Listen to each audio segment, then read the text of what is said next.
आज की इस वीडियो में हम आपको बताने वाले हैं कि अगर आप लैपटॉप इस्तेमाल करते हो और आपके लैपटॉप में जो फैन का नॉइस आता है, तो उसे हम कैसे बंद करें, आइए जानते हैं। देखिए, मेरे पास विक्टस का लैपटॉप है और इसमें ओमेन गेमिंग सर्विस है, यानी कि ओमेन गेमिंग का एक एप्लीकेशन है। तो अगर आपके में भी ये एप्लीकेशन है, तो सेम आपको यूज करना है।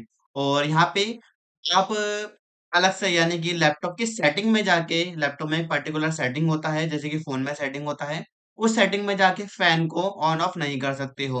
ध्यान रखिएगा।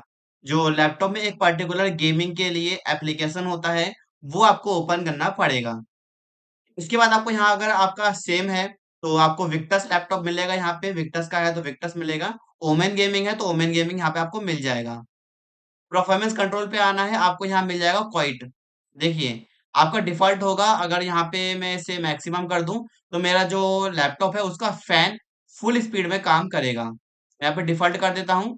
जो लैपटॉप है फुल स्पीड में काम करेगा, और मैं थोड़ा सा रुकता हूँ ताकि आपको अगर फैन का नॉइस आना हो तो आ जाए।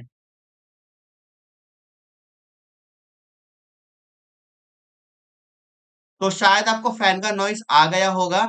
कंफर्म नहीं है मेरे को, क्योंकि जो लैपटॉप है वो बाहर बाहर की जो आवाज होती है वो खत्म कर देता है रिकॉर्डिंग में।